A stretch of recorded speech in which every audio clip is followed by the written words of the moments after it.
लेकर क्या अपडेट आया है ट्रांसफर पोस्टिंग को लेकर, फिर से कब होगा, क्या क्या सुधार किया जाएगा, एक एक बिंदु पर चर्चा करेंगे। मेरे साथ पटना हाई कोर्ट के सुप्रसिद्ध वकील शिवनंदन भारती जी हैं। सर आपका स्वागत। बहुत बहुत शुक्रिया सर। आज बड़ा अपडेट आया पटना हाई कोर्ट से, इधर शिक्षा मंत्री जी भी दे दिए सब, अब क्या क्या हुआ सर इसमें?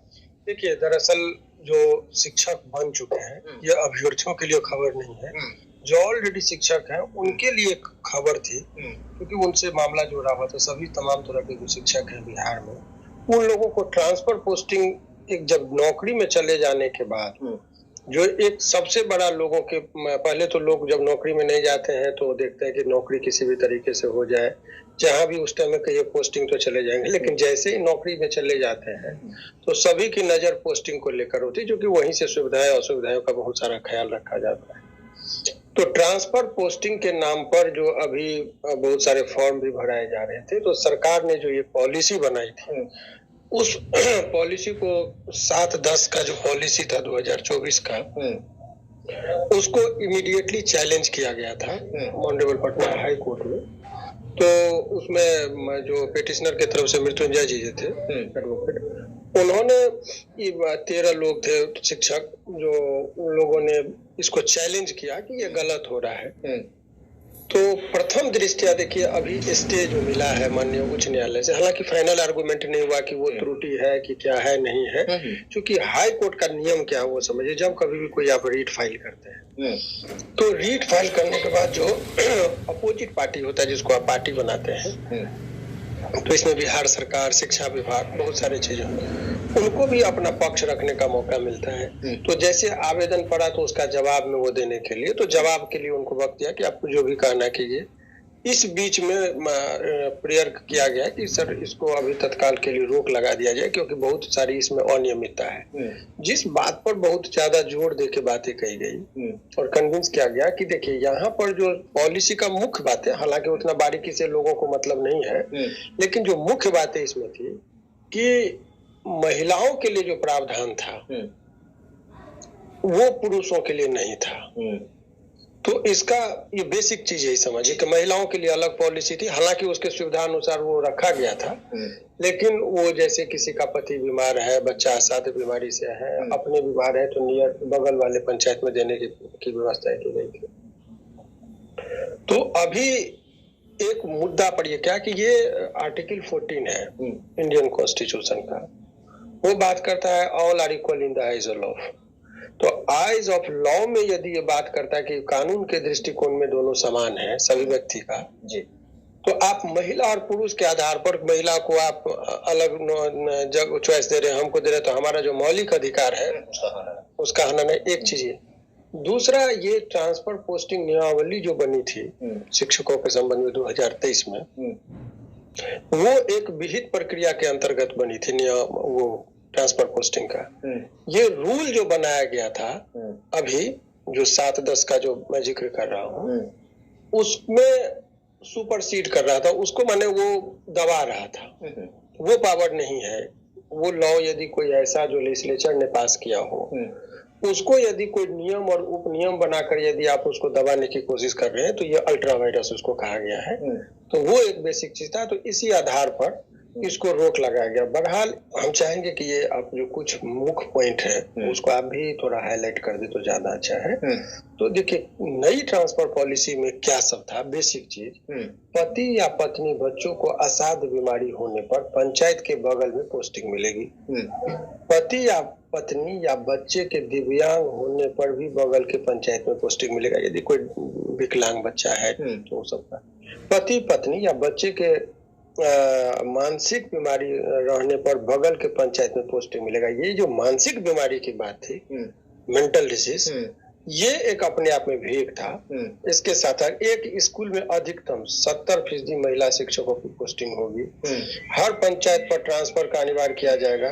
चॉइस पोस्टिंग में सबसे पहले नियमित शिक्षक, फिर सक्षमता और टीआरई पास शिक्षकों को प्राथमिकता दी जाएगी। देखिए, ये जो है ना कि चॉइस पोस्टिंग में सबसे पहले नियमित शिक्षक जो पहले से, फिर सक्षमता जो पास है वो विशेष शिक्षक, और TRE पास शिक्षकों को प्राथमिकता दी जाएगी, ये जो एक पॉइंट था ये डिस्क्रिमिनेटरी था। यू कैन नॉट डिस्क्रिमिनेट, आप भेदभाव कर रहे थे। जब शिक्षक सब शिक्षक है तो ये आर्टिकल 14 का जो है विरोध था, इस पर बहुत ही करारा प्रहार किया गया। शिक्षकों का इंटर डिस्ट्रिक्ट और इंटर कमिश्नर ट्रांसफर शिक्षा विभाग करेगी। जिला के अंदर यदि करना होगा तो DM और कमिश्नर तबादला करेंगे। ये तमाम तरह के रूल थे। इस तमाम तरह के रूल को चैलेंज किया गया। हालांकि इस पर अभी जो मंत्री महोदय का संबंधित जो उनका जो बयान आया वो एक थोड़ा सा चौंकाने वाला है। चौंकाने वाला इस दृष्टिकोण से है कि अभी स्टे हुआ है, फाइनल निरस्त नहीं हुआ है वो तत्काल।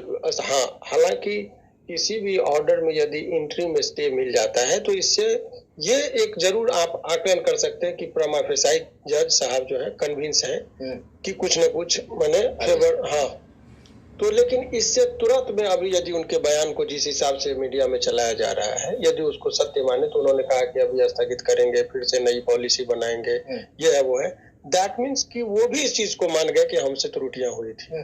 तो ये तमाम तरह का चीज देखिए, बहुत जल्दबाजी में कोई भी डिसीजन लिया जा रहा है, आनन फानन में ये परिलक्षित होता है। इसीलिए कोर्ट में जब ये बात आई और मंत्री जी का स्टे ऑर्डर पर इतना जल्दी वो तुरंत एक्शन लेना, तो कहीं ना कहीं वो भी चाह रहे थे कि बस ये स्टे हो जाए, या जैसे लग रहा मानिए कि वो कोर्ट के आदेश का प्रतीक्षा ही कर रहे थे। जब देखने से ही प्रथम दृष्टि आपको लगता है कि अनियमितता है तो ऐसे सिचुएशन में ये सब चीजें होती है। तो ये जो पूरा अभी है शिक्षकों के लिए एक हालांकि कोलाहल का विषय है कि सभी लोग नौकरी में जाने के बाद ट्रांसफर पोस्टिंग का इंतजार कर रहे थे। वास्तविक बात यह है कि सरकार की एक और जो पॉलिसी देखिए, अभी जो उनका जो बयान, हालांकि ये पहली बार हुआ है कि हाई कोर्ट के स्टे ऑर्डर पर ही इतने जल्दी प्रेस कॉन्फ्रेंस का घोषणा होना, तुरंत में ये लेना, तो लगता है कि मानसिक रूप से पहले ही वो लोग तैयार थे कि इस तरह का संभावना, चूंकि वो न्यायालय उन लोग को भी फीडबैक देते हैं कि बहुत सारी त्रुटियां होगी, कहीं ना कहीं जो उनके ऑफिसर्स होते हैं उनको फीडबैक दिए होंगे, तभी तो मंत्री जी पहले से अवेयर थे। खैर जो भी है उनका, लेकिन ये कह देना कि जो सक्षमता का जो 5 अटेम्प्ट है वो देंगे, सारे अटेम्प्ट लेने के बाद ही अब ट्रांसफर पोस्टिंग की प्रक्रियाएं चलेंगी, वो विभिन्न तरह का चीज जो दिए हैं। अब इससे ये एक मायने हो सकता है कि जो अभी TRE 3 का जो है, अब वो पॉलिसी की वजह से पोस्टिंग देने में लोगों को थोड़ा वक्त लग सकता था, लेकिन अब इमीडिएटली लोगों को पोस्टिंग मिल जाएगा, क्योंकि ट्रांसफर वाले चीजों पर अभी फिलहाल जो है सो स्टे ऑर्डर लग गया है। तो और जो शिक्षा मंत्री जी का उसके कॉन्टेक्स्ट में बयान आया है तो उसके मायने रहते हैं। लेकिन अभी एक चीज, पूरे प्रकरण को आप देखेंगे, मनसूबा दिखता है कि वो काम करना चाहती है, सुधार करना भी चाहती है, लेकिन सुधार नियम के अधीन रह के करने में जो एक्सरसाइज होना चाहिए उसमें कहीं ना कहीं जल्दबाजी हो जाती है। इसीलिए वो करते हैं, लेकिन कोर्ट तक आते आते उनका मामला जो है सो विवादों में आ जाता है, फिर स्टे वगैरह लग जाता है। तो इस पर सरकार को गंभीरता से, लेकिन सरकार के मंसूबे पर अपना है। जैसे अभी शिक्षकों के लिए देखिए, छुट्टी को कम करना शिक्षकों का, उस पर भी एक रीट फाइल हो रहा है कि शिक्षकों का जो छुट्टी जो आप कटौती कर रहे हैं, ये टॉर्चरिंग है। जब आप मान लीजिए आप कुछ ऐसे त्योहार पर स्कूल खोलते हैं जहां पर छात्र, जैसे दीपक और बाती का बहुत अन्योन्याश्रय संबंध है, तो छात्र और शिक्षकों का भी बहुत अन्योन्याश्रय संबंध है। जब छात्र ही नहीं रहेंगे स्कूल में तो टीचर का क्या काम? तो सवाल यह है कि आप ऐसे अवसरों पर भी स्कूल खोल दे रहे हैं और स्कूल में टीचर को आप भेज रहे हैं जिस टाइम में छात्र नहीं होते हैं, तो वो टॉर्चरिंग लगता है और कई बार उनका पीड़ा दिखता है। तो आपको प्रेरित करने के लिए शिक्षकों को आप उसके को मोटिवेट करिए, सकारात्मक सोच बनाइए। अभी सरकार का एक जो अभी चर्चाएं हैं कि अब हर क्लासरूम में CCTV कैमरा होगा, लाइव होगा, वो सारे समझिए कि वो चीजों पर एक बहुत ही सटीक सरकार का ये प्लान है। यदि वो सफल हो जाते हैं तो मुझे लगता है कि बहुत कुछ करने की आवश्यकता नहीं होगी, क्योंकि आप लाइव देखिए कौन टीचर पढ़ा रहे हैं, नहीं पढ़ा रहे हैं, कितने छात्र हैं, कितने नहीं है, तो वो एक चीज है। लेकिन आप जो एक सम्मान जब शिक्षकों को नहीं मिलेगा तो फिर बच्चे क्या उनको सम्मान की दृष्टि से देखेंगे, नहीं तो उनसे शिक्षा क्या ग्रहण करेंगे। इसीलिए गुरु की जो भूमिका समाज में है वो एक गरिमा और इम्प्रेशन उनका बचा रहे, ये भी सरकार को देखना चाहिए। एक देखे, इससे पहले एक सप्ताह पहले का ही बात है, आप बोले थे कि एकदम हो जाएगा, वो हुआ भी। अभी सुनवाई हियरिंग चल रहा था, तब तक बीपीएससी फुट बैक पर आ गई, शिक्षा विभाग, समान प्रशासन में सभी ने बदलाव किया। जो वर्टिकल और हॉरिजॉन्टल वाला महिला वाला था वो भी आप बता दिए थे। सरकार एक सप्ताह में 2 बार बैक पर आई। ये देखिए जल्दबाजी में लिया गया डिसीजन था। अभी फिर सरकार ने उसको देखा, कोर्ट जब चेक करती है ना वो माइक्रो लेवल पर चेक करती है कि नियम के अधीन आप काम करिए, क्योंकि यहाँ रूल ऑफ लॉ है, कानून के अधीन शासन चलता है, कानून से ऊपर किसी का शासन नहीं है। तो वो कानून से ऊपर जैसे ही होगा, तो हम लोग के यहाँ एक यदि कॉन्स्टिट्यूशन में जो बातें हैं, ये समझिए कि कानून से ऊपर जो कानून में था उससे आप बियॉन्ड चले गए, तो वो अल्ट्रा वायरस हो तो नल एंड वॉइड डिक्लेयर करने का उसको पावर है, तो कोर्ट उस सिचुएशन में कर सकती है। लेकिन स्टे दे दी है और अपोजिट पार्टी यानी स्टेट को, बिहार सरकार को बोला है कि आप अपना पक्ष डिटेन में दीजिए, अब उनका जवाब आएगा, तब तक के लिए स्थगित रहेगा। यही चीज है फिलहाल खबर। तो जो भी देख सकते हैं विद्यार्थी, अभी जिनका TRE 3 वाले भी सोच रहे थे कि मेरा विलंब हो जाएगा, क्या होगा, अब आपका विलंब नहीं होगा और लगातार जो वैकेंसी है आ रही है, इसलिए आप तैयारी में जुड़े रहें। समय देने के लिए बहुत धन्यवाद।